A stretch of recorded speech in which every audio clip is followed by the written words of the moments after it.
6 साल के अंदर एक शख्स करीब 50 कत्ल करता है। 6 साल बाद वो पकड़ा जाता है। पुलिस जब उससे पूछताछ करती है तो पुलिस की गिनती 21 पर जाकर रुकती है, 21। अब उसी 21 के हिसाब से पुलिस केस बनाती है।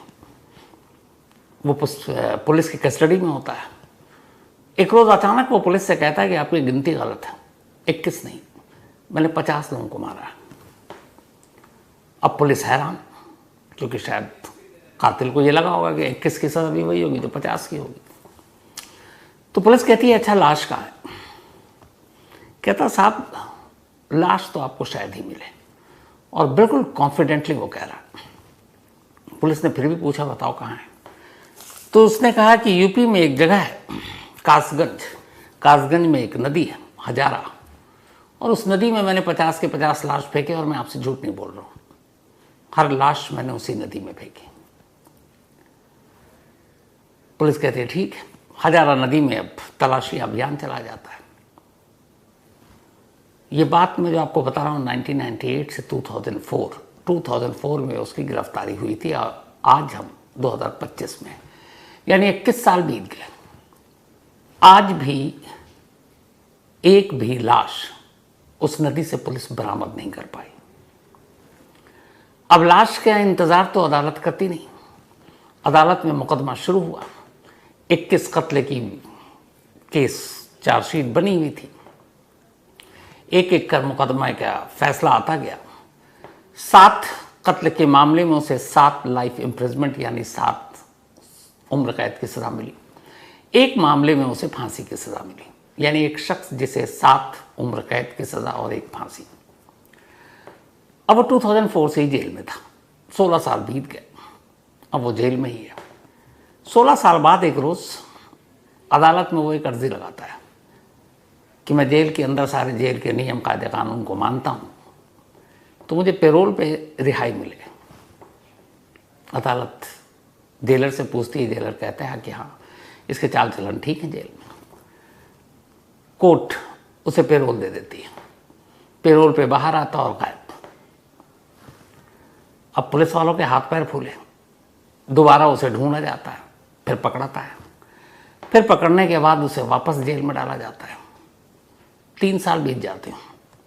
3 साल बाद वही शख्स फिर अदालत जाता है और कहता है मुझे पेरोल दे दो, मेरे बड़े अच्छे चाल चलन है। अदालत फिर उसे पेरोल दे देती है। वो बाहर आता और फिर भाग जाता है। इसके बाद पूरे 2.25 साल लगते हैं उस शख्स को ढूंढने में। एक पूरी टीम दिल्ली पुलिस की इन 2.25 सालों में उसका सिर्फ एक ही मिशन था, उस तक पहुंचना। और आखिरकार लास्ट संडे पुलिस को कामयाबी मिली, और वो शख्स जिसका असली नाम तो देवेंद्र शर्मा है, लेकिन मीडिया और पुलिस और कानूनी पन्नों में जिस नाम से उसे जाना जाता है वो है डॉक्टर डेथ, मौत का डॉक्टर। ये कहानी है देवेंद्र शर्मा की, वही देवेंद्र शर्मा जो अलीगढ़ में कभी रहा करता था। और ये कहानी एक सवाल भी उठाती है कि क्या एक कैदी जिसके ऊपर 50-50 कत्ल के इल्ज़ाम हैं, जिसे 7-7 उम्र कैद की सज़ा मिली हो, जिसे एक फांसी की सज़ा मिली हो, सिर्फ उसके जेल के अंदर ठीक ठाक आचरण हो तो आप उसे पेरोल दे दोगे? और चलो हक है इंसान का, दे दो। राम रहीम जैसे लोगों को तो हर दूसरे महीने मिलता है। लेकिन पेरोल की तो पहली शर्त ही यही होती है कि आपको पेरोल जितने दिन का मिला, अगर उस टाइम याद में आप वापस नहीं लौटे तो फ्यूचर में फिर आपको पेरोल नहीं दिया जाएगा। और वो शख्स पहला ही पेरोल तोड़ता है, जंप करता है और भाग जाता है। फिर पकड़ा जाता है। दूसरी बार उसने पेरोल के लिए अप्लाई किया और दूसरी बार भी भाग जाता है। अब तीसरी बार पकड़ा है, तो क्या आने वाले वक्त में फिर अच्छे चाल चलन की वजह से उसे पेरोल पर रिहाई मिल जाएगी? ये सवाल सिस्टम, पुलिस, कानून सभी से है। ये कहानी है देवेंद्र शर्मा की। देवेंद्र शर्मा अलीगढ़ में रहा करता था। उसने पढ़ाई की आयुर्वेदिक की, आयुर्वेदिक का डॉक्टर बना, और फिर वो चला गया राजस्थान। राजस्थान में उसने एक जनता क्लिनिक में प्रैक्टिस शुरू कर दी। जनता क्लिनिक में प्रैक्टिस करने के दौरान उसने कुछ पैसे बचाए। 11 साल तक वो प्रैक्टिस करता रहा। 11 साल में जब उसके पास कुछ पैसे जमा हो गए तो उसके कुछ दोस्तों ने कहा कि तू एक गैस एजेंसी की डीलरशिप ले ले, उसमें अच्छा खासा पैसा है। उसने इधर उधर लोगों से बात की, कुछ दलाल टाइप के लोग टकराए, उसने 11 लाख रुपए उन्हें दे दिया कि वो गैस एजेंसी की डीलरशिप दिलवाएगा, बट वो पैसे लेकर भाग गए। देवेंद्र शर्मा की सारी जमा पूंजी लुट गई। वो वापस अब अलीगढ़ लौट आता है। अलीगढ़ आने के बाद पैसे लुटने का गम, फिर ये कि कुछ है नहीं, अब क्या करें। तभी एक डॉक्टर के वो कांटेक्ट में आता है जो दिल्ली का डॉक्टर था। वो कहता है कि किडनी ट्रांसप्लांट की बड़ी मांग है, लोगों को बहुत सारे किडनी ट्रांसप्लांट के लिए ज़रूरत है, डोनर कम है, कुछ लोग पैसे देकर भी एक किडनी अपनी दे देते हैं क्योंकि एक किडनी से आप जिंदा रह सकते हैं। तो इन लोगों ने इलीगल तरीके से किडनी ट्रांसप्लांट, और भी उसमें कुछ डॉक्टर शामिल थे, का काम शुरू कर दिया। एक किडनी ट्रांसप्लांट के नाम पे 5 से 7 लाख रुपए पैसे बन जाते थे इनकी टीम के। ये चलता रहा। तभी अब इस डॉक्टर को लगा कि ये डोनर तो कम है, पैसे दे के खरीदना पड़ता है, तो ऐसा नहीं हो सकता कि सीधे लोगों को मारकर ही किडनी ले लिया जाए और फिर किडनी ट्रांसप्लांट हो। यह आइडिया उसके दिमाग में आया। अब उसने अलीगढ़ में एक फेक गैस एजेंसी खोली जिसमें उसके 11 लाख लुट चुके थे, और गैस एजेंसी खोली। इसके बाद अब दूसरा स्टेज ये था कि कुछ डॉक्टरों के साथ जो किडनी ट्रांसप्लांट और इलीगल तरीके से किडनी देने के लिए काम कर रहे थे, उनके साथ उसका कांटेक्ट था। इसने गैस एजेंसी खोली और अब ट्रक बुक करना शुरू किया। एक तरह से एक ही चीज़ में 2 बार पैसे कमाना चाहता था। इसकी खुद की गैस एजेंसी थी, फेक कागज़ पर। उसने ट्रक बुक किया उसी कागज़ के नाम पर। अब ट्रक वही जिसमें गैस के सिलेंडर हो, बुक करता, ट्रक में बैठता, ड्राइवर के साथ निकलता और अलीगढ़ से 50-60 किलोमीटर के रेडियस में, उस दायरे में जहाँ सुनसान जगह होती है, और ख़ास तौर पर वो हजारा नदी जो उत्तर प्रदेश के कासगंज में है, अलीगढ़ से 50 किलोमीटर दूर, वहाँ मौका देखती सुनसान जगह पर ट्रक ड्राइवर को मार डालता। मारने के बाद पूरी टीम तैयार होती, फिर किडनी निकाली जाती है। उसके बाद जब सब कुछ हो जाता, फिर उसे ले जाकर इसी हजारा नदी में लाश को फेंक देते। अब इस हजारा नदी में ये इसलिए मशहूर है क्योंकि यहाँ सबसे ज़्यादा मगरमच्छ है। अगर हिंदुस्तान की हम जितनी नदियों की बात करें, अगर उन नदियों में सबसे ज़्यादा इंसानों को किसी ने निवाला बनाया हो मगरमच्छ ने, तो शायद हजारा नदी है। और अगर जिंदा नहीं तो कम से कम मुर्दों को तो बनाने का रिकॉर्ड इसी नदी के नाम और इसी नदी में रहने वाले मगरमच्छ के नाम है। क्योंकि इसे एक अकेले देवेंद्र शर्मा ने इस जो हजारा नदी है 50 लोगों की लाशें फेंकी थी, और आज 21 साल में एक भी लाश नहीं मिली क्योंकि वो सारी लाशें इन मगरमच्छ का निवाला बन गए। तो खैर उसने अब ट्रक ड्राइवर के साथ ये काम करना शुरू किया, उनको मारता, उसके बाद उसकी पूरी टीम किडनी निकालती, ज़रूरतमंदों को दे देती, उनसे पैसे लेती। बट कुछ वक्त के बाद ही उसे लगा कि ये ट्रक ड्राइवर को बार बार बुक करना और फिर उन्हें मारना, और ट्रक इतना बड़ा, पकड़े जाने का खतरा है। उसने आइडिया बदल दिया। उसने कहा अब ट्रक नहीं, अब टैक्सी बुक करेंगे। वो रहता अलीगढ़ में, लेकिन टैक्सी बुक करता दिल्ली और गुरुग्राम से। अब उसने टैक्सी बुक करना शुरू किया। कहीं भी जाने के लिए टैक्सी बुक करता, टैक्सी वाला आता, वो उसके साथ बैठता और किसी सुनसान जगह पर उस पर हमला होता, बेहोश किया जाता, फिर उसे मारा जाता, फिर पूरी टीम बैकअप तैयार रहती, किडनी निकाला जाता। जब किडनी निकाल लिया गया होता, उसके बाद उसे मार दिया जाता। मारने के बाद उसकी लाश को फिर इसी हजारा नदी में फेंक देते। 1998 से लेकर 2004 तक, यानी 6 सालों में ये सिलसिला चलता रहा, और इन 6 सालों में करीब 50 ऐसे लोगों का इसने कत्ल किया, जिनमें सभी के सभी या तो टैक्सी ड्राइवर थे या फिर ट्रक ड्राइवर। अब ये सिलसिला चल रहा था, धंधा देवेंद्र शर्मा का फल फूल रहा था। इधर दिल्ली में, गुरुग्राम में उन टैक्सी कंपनी और जो ड्राइवर गायब थे उनकी कंप्लेन की बाढ़ आ रही थी कि भाई ये टैक्सी बुक हुई, पता नहीं है, लौट कर नहीं आया। 5-5, 6-6 साल हो गए परेशान, जिनके अपने गायब हुए थे। अब इतने सारे कंप्लेंट, इतनी सारी। अच्छा, वो जो टैक्सी बुक करता और उसमें मारता, फिर उन टैक्सी को ब्लैक मार्केट में ले जाकर 20, 40, 50 हज़ार में बेच देता। चोर मार्केट ऐसे ऐसे टैक्सी का पूरा हुलिया ही बदल जाता। नंबर प्लेट फेक लगा देते।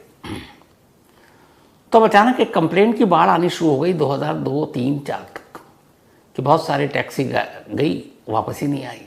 टैक्सी कंपनी ने कंप्लेंट करनी शुरू की, जो ड्राइवर थे उनकी फैमिली ने कंप्लेंट शुरू करनी शुरू की। अब पुलिस को समझ में नहीं आ रहा था कि इतनी बड़ी तादाद में ये लोग कहाँ गायब हो रहे हैं। खैर तफ्तीश चलती रही। 2004 में ऐसी एक और टैक्सी बुक कराई देवेंद्र शर्मा ने।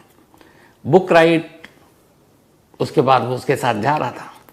पता नहीं क्या हुआ, उस टैक्सी ड्राइवर को कुछ डाउट हुआ और इत्तेफाक से जो कुछ टैक्सी ड्राइवर गायब हुए थे जिनकी रिपोर्ट थी, वो उनके बारे में जानता था। उसे ये भी था कि ज़्यादातर जो टैक्सी बुक हुई थी अलीगढ़ के आसपास से हुई थी और वो भी उस दिन वहीं पहुंचा। उसका माथा ठनका, उसे लगा कुछ गड़बड़ है और वो सारी चीज़ें याद आई, मिसिंग ड्राइवर्स की, टैक्सी भी गायब।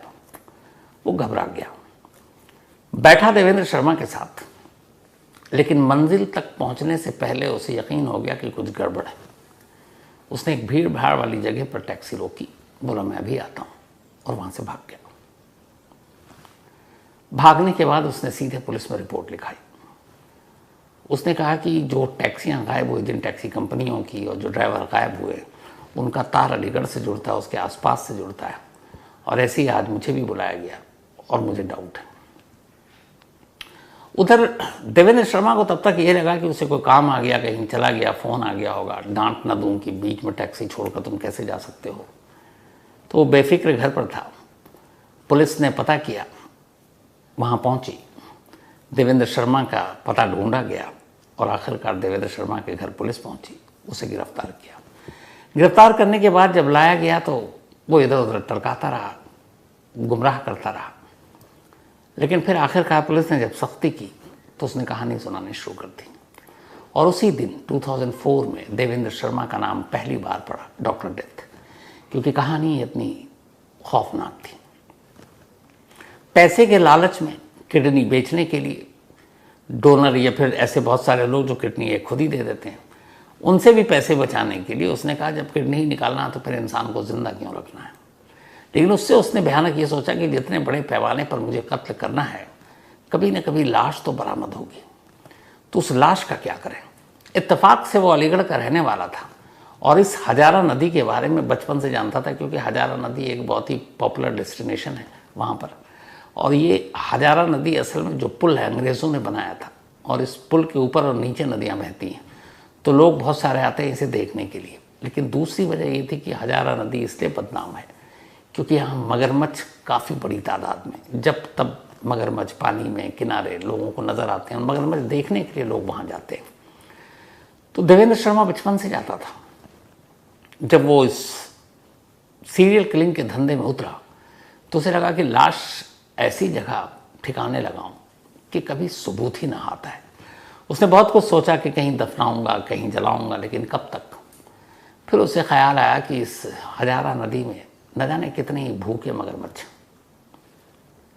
उसने कहा कि अगर यहाँ लाश को फेंकता हूँ तो पुलिस को कभी कोई सबूत ही नहीं मिलेगा, और जब लाश मिलेगी नहीं तो फिर काहे का कत्ल का मुकदमा। और बस इसीलिए उसने जो भी टैक्सी बुक करता है या शो में ट्रक बुक करता, कोशिश यही होती कि इस हजारा नदी के आसपास ही सारी चीज़ें हों, और वो आसपास में सुनसान जगह भी है, अलीगढ़ से 50 किलोमीटर दूर। तो इस तरीके से उसने कत्ल के बाद लाश को कैसे ठिकाने लगाना है, इन मगरमच्छ का निवाला बनाने का आइडिया उसके दिमाग में आया। अब उसने ये कत्ल करना शुरू किया। खैर पुलिस अब उसे पकड़ चुकी थी।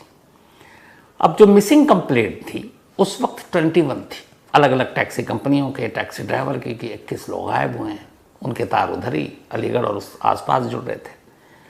तो पुलिस ने सख्ती की कि ये सारे गायब हैं और अब तो 6-6 साल हो गए इनको गायब हुए। फिर उसने माना कि हाँ, इन सबको मैंने मार डाला। पुलिस ने लाश के बारे में पूछा, उसने कहा लाश तो नदी में फेंक दी, अब तो मिलेगा भी नहीं, मगरमच्छ खा गए होंगे। अब ये चलता रहा, तफ्तीश चलती रही। फिर एक रोज़ वो खुद ही कहता है कि ये किस कंप्लेंट की वजह से आप आए हो, उसमें तो बहुत सारे तो ऐसे हैं जिनके आप बारे में आप जानते भी नहीं होंगे। तो उसने कहा वीक और दिन के हिसाब से उसने बताया कि मैं कब कब गैप करके कितने दिनों में बुक करता था, और उस गिनती के हिसाब से मैंने 50 बार बुक किया टैक्सी और ड्राइवर, और उन हर ड्राइवर को में से एक को भी जिंदा नहीं छोड़ा, यानी मैंने 50 मर्डर किए हैं। आप 21 की गिनती कह रहे हो, आपसे 29 ज़्यादा। अब जब पुलिस ने ये बात सुनी, पुलिस के भी हाथ पैर फूले। बाकायदा उस वक्त प्रेस कॉन्फ्रेंस हुई, डॉक्टर डेथ का नाम दिया गया और फिर इसी हजारा नदी में एक लंबी तलाशी अभियान शुरू हुई। लेकिन जहाँ इतने मगरमच्छ, वहाँ कहाँ से इंसानी लाश मिलने की कोई भी उम्मीद तो मिली नहीं। अब मुकदमे का भी कब तक इंतज़ार किया जाता कि लाश मिले, ये भी डर था कि बगैर लाश के ये 21 या 50 कत्ल माना कैसे जाए। तो जिंदा सबूत दूसरी तरफ ये था कि जो लोग गुम हुए थे, गायब हुए थे 1998 से 2004 तक, उनमें से कभी कोई लौटा नहीं। कुछ गाड़ियां ज़रूर बरामद हुई जो ब्लैक मार्केट में बेची गई, और उन गाड़ियों के जरिए ये पता चला कि इन गाड़ियों को बेचने वाला देवेंद्र था। यानी गाड़ी बरामद हुई, गाड़ी का ड्राइवर नहीं मिला, तो एक सर्कमस्टेंशियल एविडेंस या एक एविडेंस जुड़ गया। एक एक करके सारे कत्ल के मुकदमे अदालत में शुरू हुए।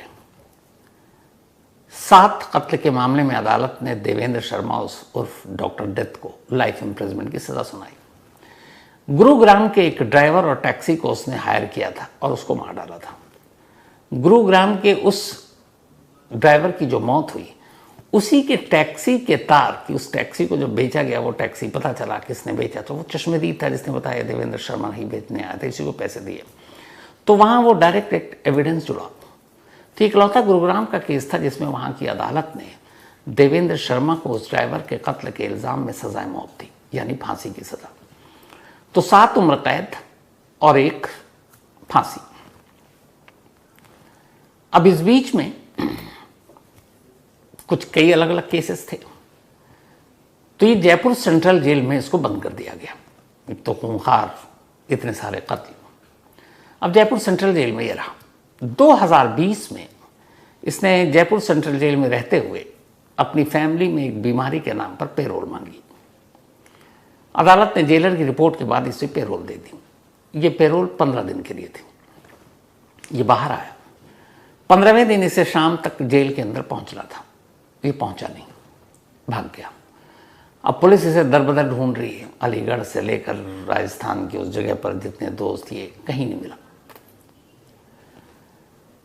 करीब 3 महीने के बाद दिल्ली पुलिस के एक इंस्पेक्टर को एक इंफॉर्मेशन मिलती है कि जो डॉक्टर डेथ था, क्योंकि दिल्ली से केस जुड़ा था, ज़्यादातर टैक्सी ड्राइवर दिल्ली के थे, और जिसे 7 उम्र कैद और 1 फांसी की सज़ा मिली और जो पेरोल जम करके भाग गया है, वो दिल्ली में एक जगह पर बदले हुए नाम के साथ अपनी दूसरी बीवी के साथ रह रहा है, और दिल्ली में उसने प्रॉपर्टी डीलिंग का काम शुरू कर दिया है और कनॉट प्लेस के एक कंट्रोवर्शियल बिल्डिंग को बेचने की कोशिश में लगा है।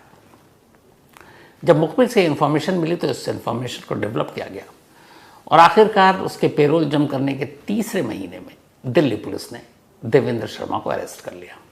अरेस्ट करने के बाद कोर्ट में पेश किया गया। फिर ये हुआ कि अब जयपुर सेंट्रल जेल की बजाय उसे तिहाड़ जेल भेजते हैं। उसके बाद वो तिहाड़ जेल पहुंच गया। अब वो तिहाड़ जेल में था। 2020 की बात है। 21, 22, 23 3 साल बीत गए। 2023 आ गया। 2023 में देवेंद्र शर्मा ने एक बार फिर अदालत का रुख किया दिल्ली में और कहा कि उसकी फैमिली में कोई फंक्शन है, शादी है, तो उसके लिए पेरोल देना चाहिए। और उसकी उम्र तब करीब 65 साल हो गई थी। तो उसकी उम्र का लिहाज करते हुए और ये कि तिहाड़ जेल में उसके चाल चलन ठीक हैं, आचरण ठीक है, जेलर ने तिहाड़ के उसकी रिपोर्ट भी ठीक ठाक दे दी। अब तिहाड़ वाले रिपोर्ट देते हैं तो कई सारी चीज़ें शक होता है। तो अदालत ने दोबारा उसे पेरोल दे दिया, जबकि वो पहला पेरोल या पहली बार जब पेरोल मिला उसे जम कर चुका था। पेरोल की शर्त ही होती कि अगर आपने उस नियम को तोड़ा, जम किया, तो आपको फ्यूचर में पेरोल नहीं मिलेगी। लेकिन पहली बार जम करने के बावजूद 2023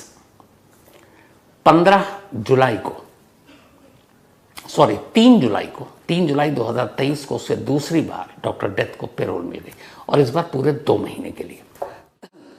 अब कायदे से उसे 3 अगस्त या 2 अगस्त की शाम को वापस तिहाड़ जेल पहुंचना था। 2 महीने बीते, 2 महीने की पेरोल थी। 3 अगस्त 2023 की तारीख आ गई, लेकिन डॉक्टर डेथ या देवेंद्र शर्मा तिहाड़ वापस नहीं पहुंचा। जब वापस नहीं पहुंचा तो फिर दिल्ली पुलिस के हाथ पैर फूले। 7 उम्र कैद जिसे मिली हुई, एक फांसी मिली हुई, बाकी का भी फैसला आना, 50 कत्ल जिसके सर पर है। पहली पेरोल को वो तोड़ चुका है और अब दोबारा गायब। इधर उधर ढूंढा, नहीं मिला। दिल्ली पुलिस ने एक खास टीम बनाई सिर्फ उसे पकड़ने के लिए, कहा तुम्हारा कोई काम नहीं, उसको पकड़ो। और वो टीम इधर उधर लगी रही, वक्त बीतता रहा, कुछ मिला नहीं। जब पहली बार इसने पेरोल जंप किया था जयपुर सेंट्रल जेल से, तब ये पता चला था कि ये राजस्थान के दौसा में 2 लोगों से मिला है उस वक्त 2020 में। तो इसका मतलब पेरोल जंप करने के बाद ये दौसा गया था। ये भी मुखबिर और बाकी इन्वेस्टिगेशन के थ्रू पता चला। अब हर जगह उसे ढूंढ कर पुलिस थक चुकी थी। अलीगढ़ उसके घर, रिश्तेदारों के घर, दिल्ली, सब जगह। उसकी पहली, दूसरी बीवी, अच्छा पहली बीवी और बच्चों ने उसे छोड़ दिया था जब उसके क्राइम के बारे में जानकारी पता लगा कि 50-50 कत्ल किया है। तभी ये दौसा वाली जानकारी मिली कि 2020 में वो वहाँ गया था पेरोल जंप करने के बाद, जब भागा हुआ था, कुछ दिन वहाँ रहा था। अब दिल्ली पुलिस की एक टीम वहाँ पहुँचती है 6 महीने पहले, यानी बात है नवंबर 2024 की। वहाँ पहुँचती है, उन 2 लोगों से बातचीत करती है। धीरे धीरे नेटवर्क डेवलप होता है और पता चलता है कि इस वक्त देवेंद्र है तो दौसा में, और दौसा के किसी आश्रम में रह रहा, बाबा या पुजारी के भेष में। लेकिन कौन से आश्रम में है ये पता नहीं। दूसरी दिक्कत ये थी कि अब उम्र भी उसकी बढ़ रही थी, और जब वो भागा 2.25 साल हो गए थे। 2.25 साल में वो कैसा दिखता होगा, उसका हुलिया क्या होगा, दाढ़ी बाल कैसे होंगे। खैर, इन सारी चीज़ों के बावजूद दिल्ली पुलिस की टीम 6 महीने तक दौसा के अलग अलग आश्रम में धक्के खाती रही। उन्होंने दौसा में ही कैंप कर लिया, वहीं रह रहे हैं। बस उनका काम है हर आश्रम में झांकना और पता करना। पुरानी तस्वीर और वीडियो थे उनके पास। धीरे धीरे करके आखिरकार उन्हें एक रामेश्वर धाम आश्रम के बारे में पता चला जो दौसा में था। अब पुलिस की टीम वहाँ भक्त बनकर पहुँचती है। भक्त बनकर गई, उसने देखा, कई दिन लगे। एक बार एक बाबा दिल्ली पुलिस की इस टीम को देखकर लगा कि यह देवेंद्र शर्मा हो सकता है, लेकिन उसके बाल बढ़े हुए थे, दाढ़ी बेतरतीब थी, उम्र बढ़ चुकी थी, चेहरे पे झुर्रियाँ। अब ये दिक्कत आ रही थी कि पुरानी तस्वीर और वीडियो और इस वक्त का जो बाबा उस सामने था मैच नहीं कर रहा था। अब एक आश्रम के अंदर एक बाबा को यूं ही बिना सॉलिड प्रूफ के आप उठा लो, पुलिस के लिए मुसीबत बन जाती है बात। सीनियर अफसरों से बात की गई, कहा गया नहीं पहले कंफर्म हो। अब कैसे कंफर्म हो? अच्छा, इस बाबा से अब भक्त बनकर ये लोग बात भी कर रहे हैं पुलिस वाले। फिर एक्सपर्ट्स की मदद ली गई। तो एक्सपर्ट्स के कहने के बाद ये हुआ कि बाबा अपना चेहरा, अपने बाल, दाढ़ी, झुर्रियाँ, ये सारी चीज़ें तो बदल सकता है या वक्त बदल सकता है, लेकिन इंसान की एक चीज़ कभी नहीं बदलती, और वो है उसकी आंखें। आंखों से इंसान पकड़ा जा सकता है और आंखों को बदलना बड़ा मुश्किल काम है। और दूसरी चीज़ है नाक, नोज़। अब पुलिस ने बाबा के करीब तो भक्त बनकर थे ही, ये भी कि शक ना हो, आश्रम की निगरानी भी हो रही है, बाबा से बातें भी हो रही है, भक्ति की बातें हो रही हैं। अब आइज़ और नोज़, इन दोनों को जब मिलान किया गया एक्सपर्ट्स के ज़रिए, तो ये श्योर हो गया कि देवेंद्र शर्मा उर्फ डॉक्टर डेथ है।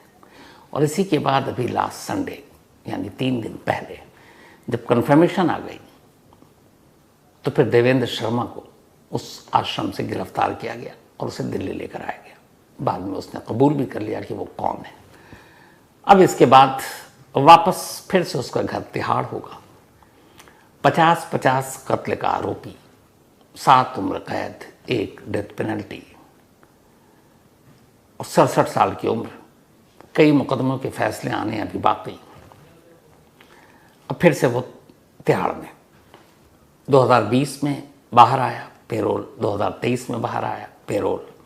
अब 25 से हो सकता 3 साल बाद फिर उसके अच्छे चाल चलन नजर आने जेल के अंदर। तो ये सवाल सिस्टम और कानून से भी है कि एक इतना खूंखार अपराधी जिसके ऊपर 50-50 लोगों के कत्ल का इल्ज़ाम है और जिसके हाथों मारे गए एक भी शख्स की लाश आज तक नहीं मिली, जो 2 बार पेरोल जम कर चुका, उसे कोई कैसे पेरोल दे सकता है? क्या ये पेरोल के नियम की धज्जियां उड़ाना नहीं है? सवाल सिस्टम से। ये कहानी है मैंगलुरु की। मुझे याद है मैंगलुरु एक बार मैं पहली बार तब गया था जब वो एक प्लेन क्रैश हुआ था जो अबू धाबी से आ रहा था और रनवे से आगे निकल गया था। तो खैर ये कहानी सिर्फ 5 साल पुरानी है। बात 12 मई 2019 की है। सुबह का वक्त था और इसी मैंगलुरु के एक पुलिस स्टेशन में, जो कि नेशनल हाईवे 66 पर पड़ता है, वहाँ एक घंटी बजती है। पुलिस वाले को फ़ोन आता है, पुलिस वाले फ़ोन रिसीव करते हैं, सामने से खबर देता है। एक फल वाला रेहड़ी पे लगाता था। वो कहता, साहब हमारे यहाँ एक पास में एक पॉलीथीन पड़ी थी, हमने पॉलीथीन उठाकर देखा तो उसके अंदर एक हेलमेट था और उस हेलमेट के अंदर एक कटा हुआ सर। सुनते ही पुलिस भागती है, जाकर देखती है, हेलमेट से सर बाहर निकाला जाता है। सर एक महिला का था। आसपास और तलाश करती है लेकिन कुछ मिलता नहीं, सिर्फ सर था। पुलिस सर को लेकर हॉस्पिटल भेजती है। अभी ये सब कुछ चल ही रहा था कि थाने की घंटी दोबारा फिर से बजती है। इस बार फ़ोन उसी इलाके के एक ईसाइयों के कब्रिस्तान से आया था और फ़ोन करने वाले ने कहा कि सर हमारे कब्रिस्तान के बराबर में एक लाश के टुकड़े पड़े हुए हैं, मतलब धड़, सिर्फ न सर है न पैर है, सिर्फ धड़ है। पुलिस की टीम भागती है, वहाँ से वो लाश के धड़ उठाती है, उसको भी हॉस्पिटल पहुँचाती है, आसपास ढूंढती है, बाकी कुछ मिलता है नहीं। थोड़ी देर बाद तीसरी बार घंटी बजती है उसी थाने की। इस बार फिर फ़ोन आता है। फ़ोन करने वाला शख्स बताता है कि मैं उसी ईसाई कब्रिस्तान से थोड़ी दूरी से बोल रहा हूँ। यहाँ साहब सड़क किनारे एक पॉलीथीन में 2 इंसानी पैर कटे हुए रखे हुए हैं। पुलिस की टीम पहुँचती है, पैर भी ले जाती है। अब तीनों लाश को जब समेटा एक साथ रखा जाता है तो वो लाश कंप्लीट हो जाती है। सर कहीं और था, धड़ कहीं और, पैर कहीं और, तीनों मिल गया और साफ ये था कि लाश महिला की है क्योंकि चेहरा था। अब पुलिस तफ्तीश शुरू करती है। कोई शिनाख्त नहीं, कोई और ऐसी चीज़ मिलती नहीं है। पुलिस आसपास के थानों में इतला देती है कि ऐसी लाश मिली है, कोई महिला गायब है कि नहीं है। कहीं से कुछ पता नहीं चलता। अगला दिन हो जाता है 12 के बाद, अब 13 मई। तभी 13 मई को एक शख्स पुलिस स्टेशन पहुंचता है और कहता है कि साहब मेरी बहन जो है वो पिछले 24 घंटों से गायब है। कल सुबह वो निकली थी शॉप जाने के लिए। आमतौर पर शॉप बंद करके 9 बजे घर आ जाती है, लेकिन वो रात आई नहीं। हमें लगा कि कहीं अपनी दोस्त इधर उधर गई होगी, लेकिन पूरी रात जब नहीं आई, मोबाइल बंद, सुबह भी उसको देखा घर पे नहीं है। तो हमें फिक्र हुई, इसलिए हम रिपोर्ट लिखाने आए। अब जैसे ही पुलिस ने पूछा नाम तो उन्होंने बताया कि उसका नाम है श्रीमती शेट्टी, शादीशुदा, 39 साल की उम्र। तो पुलिस ने कहा कि अच्छा ठीक है आप चलो। उसको मोर्चरी ले गए। मुर्दा घर में जाकर उन्होंने वो कटा हुआ सर दिखाया। चेहरा देखते ही भाई रोने लगा, कहने लगा यही मेरी बहन है। अब पुलिस के लिए पहली कामयाबी थी कि चलो कम से कम लाश की शिनाख्त हो गई, मरने वाले की पहचान हो गई। पता चला जो शेट्टी थी उनकी अपनी एक इलेक्ट्रॉनिक शॉप थी उसी इलाके में, मैंगलुरु में, और वो अपना दुकान चलाती थी। सुबह जाती थी और रात 9 बजे तक दुकान पर रहती थी, फिर 9 बजे के बाद घर आ जाती थी। शेट्टी की शादी हो चुकी थी, लेकिन बाद में पति से अनबन हो गई और वो पति से अलग रहने लगी, पति अलग चला गया। अब शेट्टी अकेले रहती थी, भाई और बाकी फैमिली अलग रहते थे। बाद में शेट्टी की ज़िंदगी में एक और नौजवान आया जिसका नाम था सुदीप। कभी कभी सुदीप उसके साथ आकर रहता उसी घर में। सुदीप के बारे में उसके भाई को भी पता था कि ये दोनों अच्छे दोस्त हैं। अब लाश मिली है। लाश के टुकड़े देखकर ये लग रहा है कि बड़ी नफरत से किसी ने मारा है। तो पुलिस कातिल की तलाश कर रही है। तो जब भाई से पता चला कि एक पति है जो मनमुटाव की वजह से अलग हो गया, एक प्रेमी है जो पहले रहता था, तो पुलिस का शक सीधे दोनों पर गया, पति पर और उसके दोस्त पर। पुलिस ने उन दोनों को उठाया और पूछताछ की, बट उन्होंने अपने पूरे जो बयान दिए 12 मई की, उन्होंने जब पूरी अपनी बताई कि मैं कहाँ कहाँ था, किस किस वक्त, उन सारी चीज़ों को जब पुलिस ने मिलान कराया तो पता चला दोनों सच बोल रहे हैं। जिस जगह उन्होंने बताया, जब जहाँ जिसके साथ थे, वो साथ वाले गवाह भी गवाही दे गए। इनके फ़ोन का लोकेशन भी उस रूट पर कहीं नहीं था जहाँ पे ये लाश के 3 टुकड़े मिले या फिर जो शेट्टी की दुकान थी। तो उन्होंने आगे पीछे के भी कॉल डिटेल निकाले, कुछ लोगों से बात की, लेकिन कोई ऐसा सुराग मिला नहीं कि जिसमें पति या प्रेमी दोनों शामिल हों। तो पुलिस भी सारे सबूतों को देखकर अभी मान बैठी कि इनमें से किसी का हाथ नहीं। तो फिर कातिल कौन है? अब पुलिस इसकी तलाश करने लगी। पुलिस ने पूरी तलाश की, हर तरह से पूछताछ की, लेकिन कोई फ़ायदा नहीं हुआ। कहीं कोई सुराग ही नहीं मिले। 2-3 दिन बीत गए, पुलिस के हाथ कोई क्लू नहीं। इधर इलाके में एक कटा हुआ सर मिला जो हेलमेट के अंदर है, ये भी बड़ी अजीब बात थी। पैर अलग मिले, धड़ अलग मिला, बातें फैली, न्यूज़पेपर में खबर आई। तो पुलिस के आला अफसरों को ही फ़ोन आया कि भाई ये क्या है, लोग डरे सहमे हैं, केस को सॉल्व करो। अब पुलिस लगी हुई है लेकिन कोई सुराग मिल नहीं रहा। फिर पुलिस ने कहा कि चलो पूरी तरीके से पहले जो मकतूल है उसी को समझते हैं, मिसेस शेट्टी को। तो पता चला उनका इलेक्ट्रॉनिक का शॉप था, दुकान जाती थी, खुद दुकान चलाती थी, ठीक ठाक आमदनी होती थी। पूरे दुकान को पुलिस ने सारे रजिस्टर और सारे बिल विल टटोलने खंगालने शुरू किए। कुछ लोगों से बातचीत की तो पहली बार एक चीज़ पता चली, वो ये कि चूँकि शेट्टी का बहुत ज़्यादा कोई खर्चा था नहीं, दुकान में ठीक ठाक चल रहा था, तो बहुत से लोगों को उधार पे पैसे भी दिया करती थी। और बाकायदा उन लोगों की एक डायरी मेंटेन थी जिसमें था कि किससे कितना वसूलना है, किसने कितना दे दिया, किसका माइनस बचा, किसका प्लस है। तो पुलिस ने कहा कि चलो इस डायरी में जिन जिन लोगों के नाम है, जिनके ज़्यादा अमाउंट हो, उनसे पूछताछ करते हैं, शायद उसी में से कोई कातिल हो। तो ऐसे बहुत सारे लोगों को खंगालना शुरू किया, लेकिन किसी के बारे में कोई क्लू नहीं मिला। इस दौरान में पुलिस ने लगभग 1000 CCTV कैमरे खंगाल डाले, उससे भी कोई क्लू नहीं मिला। अब कोई ऐसी जानकारी नहीं मिल रही है जिससे श्रीमती शेट्टी के कातिल तक पहुंच सके। हर तरह से पुलिस ने आजमा लिया। बाद में उस केस के आईओ को, इन्वेस्टिगेटिंग अफसर को यह लगा कि कहीं ना कहीं कुछ मिसिंग है। उसने फिर से पूरे केस को वापस फ्लैशबैक में देखना और सोचना शुरू किया। डायरी में कर्जदारों के नाम, पति से अलग होना, प्रेमी के साथ रहना, फिर प्रेमी से भी अलग हो जाना, पति का ये बयान कि जब से वो अलग हुई उससे कभी उसने कांटेक्ट नहीं किया, ना संपर्क किया। प्रेमी ने कहा कि वो बेशक उसकी ज़िंदगी में था लेकिन कुछ वक्त रहा, उसके बाद से उसने कभी कांटेक्ट नहीं किया। दोनों के मोबाइल से भी इस बात का सबूत मिला कि उन्होंने कभी ना कोई कॉल किया, ना मैसेज किया, ना व्हाट्सएप किया। तो फिर सारे CCTV कैमरे भी देख डाले, उसमें भी कोई ऐसी चीज़ नज़र आई। तो फिर कातिल कौन? तब पुलिस ने फिर कहा कि जो भी कातिल है वो 12 मई, जिस दिन ये लाश के टुकड़े मिले, सुबह करीब 11 बजे के आसपास का वक्त था, तो उसी दौरान मिले। तो उसी दिन श्रीमती शेट्टी का पूरा शेड्यूल क्या था, कब घर से निकली, क्योंकि दुकान उस दिन पहुंची नहीं, और लाश मिलती है 9 बजे, वो दुकान पहुंच जाती है, लाश मिलती करीब 11 के आसपास, फिर 12। तो आखिर वो कहाँ गई? क्योंकि घर के आसपास के CCTV फुटेज से जो पुलिस ने देखा, वो अपनी स्कूटी से निकली और चली गई। उसके बाद शहर के कम से कम 1000 CCTV फुटेज खंगाल डाले, कहीं नहीं मिला। तो पुलिस ने कहा उस दिन की इसकी पूरी रूटीन को चेक करो, उसी दिन के रूटीन से शायद कुछ पता चले। अब पुलिस ने सारे CCTV फुटेज को फिर से खंगालना शुरू किया। जब खंगालना शुरू किया तो एक जगह, और उस फुटेज को पुलिस कई बार देख चुकी थी, अलग अलग कैमरों में कैद थी शेट्टी।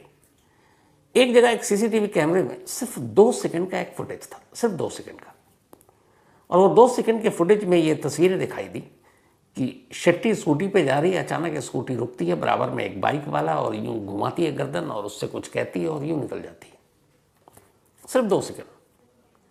2 सेकंड में स्कूटी रुकी, उसने यूं कुछ कहा और स्कूटी आगे बढ़ गई, बस। अब इसमें ऐसी कोई चीज़ तो थी नहीं कि जिस पर कोई शक हो। और भी जगह पे सब कुछ देखा लेकिन कुछ मतलब सुराग ही नहीं मिला।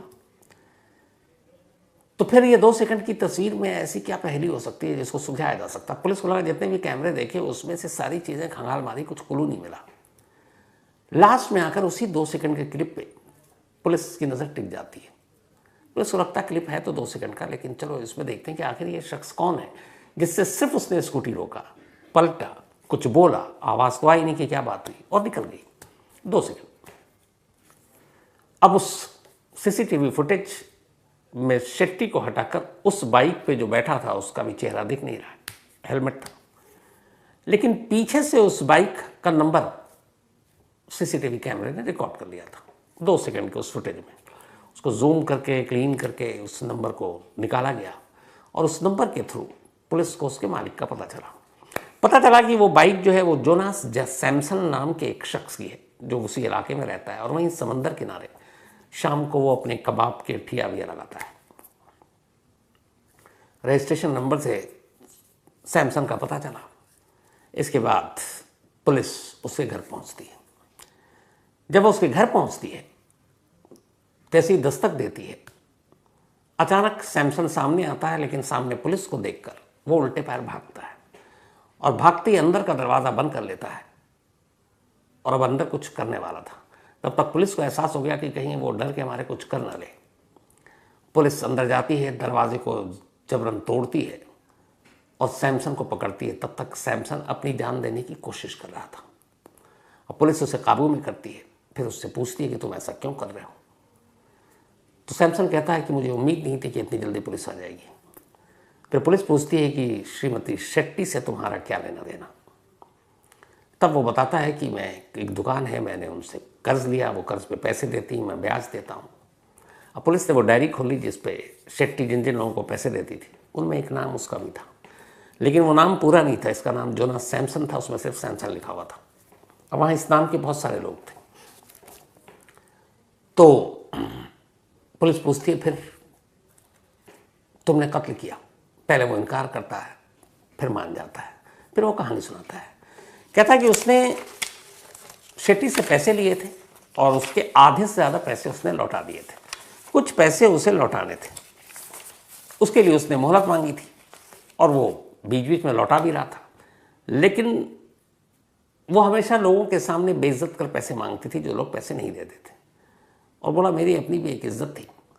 तो कई बार उसने मुझसे कहा, मेरी बीवी के सामने एक दो बार वो घर आ गई और उसने बहुत बुरी तरह से जलील किया और कहा पैसे नहीं दोगे तो ये कर दूंगी, वो कर दूंगी। मुझे गुस्सा आया। मेरी बीवी ने कहा कि तुम जो भी करते हो उसके पैसे लौटा दो। तो मैंने ज़्यादातर पैसे लौटा दिए, बस कुछ पैसे बाकी थे। तो उसका 2-3 दिन से फ़ोन आ रहा था, मैं उठा नहीं रहा था। इत्तेफाक से उस दिन जिस दिन ये इंसिडेंट हुआ, उसने बताया कि उसका एक मैसेज आया कि अगर तुमने पैसे नहीं दिए तो मैं कल तुम्हारे घर आऊँगी पैसे मांगने। अब उसे लगा कि वो पैसे मांगने घर आएगी, फिर बीवी के सामने बेइज्जत करेगी। तो उसने कहा मैं तुम्हें लौटा दूंगा, घर आने की ज़रूरत नहीं है। लेकिन उसे पता था वो आएगी। इत्तेफाक से जब ये जा रही थी तो सैमसन के घर की तरफ ही जा रही थी, वारदात वाले दिन 12 मई को। और सैमसन घर से निकला था। जो 2 सेकंड का फुटेज था, उस फुटेज में ये था कि ये अचानक उसको सैमसन दिख गया और उसको शेट्टी दिख गई। वो बाइक रोकती है और ये जो 2 सेकंड की जो सिर्फ बात थी वो ये कि मैं तुम्हारे ही घर जा रही थी। उसने कहा चलो मैं चलता हूँ। उसके बाद वो आगे से बाइक घुमाता, क्योंकि फुटेज इसके पास था नहीं। उसके बाद शेट्टी और सैमसन दोनों सैमसन के घर पहुँचते हैं। घर जाने के बाद वो कहता है मुझे थोड़ी और मोहलत दे दो, लेकिन वो चीखती चिल्लाती है उसकी बीवी के सामने, उसकी बेइज्जती करती है। उससे गुस्सा आता है। वो कहता अच्छा अंदर आ जाओ, पैसे ले लो। जैसे ही वो अंदर जाती है, गुस्से में वो उसके सर के ऊपर कोई वजनी चीज़ मार देता है। जैसे ही मारता वो खून से लथपथ नीचे गिर जाती है। इसके बाद वो अपनी बीवी से कहता है कि इसको घसीट के अंदर ले चलो। घसीट कर अंदर बाथरूम में ले जाते हैं। फिर वहाँ वो उसे मार डालते हैं। उसके बाद उसकी लाश के टुकड़े करते हैं और उन टुकड़ों को 3 अलग अलग चीज़ों में पैक करते हैं और अपनी बाइक पर खुद सैमसन तीनों टुकड़ों को 3 जगह पर फेंक कर चला जाता है। और ये सब करने के बाद सारे घर की सफाई कर देते हैं। उसकी बीवी विक्टोरिया वो अपने मायके चली जाती है और उसे लगा कि अभी तो पुलिस को पता ही नहीं चलेगा, लाश की शिनाख्त नहीं होगी। लेकिन ऐसा होता नहीं है। 2 सेकंड के एक फुटेज ने इस कत्ल का खुलासा कर दिया। कातिल तक पुलिस पहुंच गई।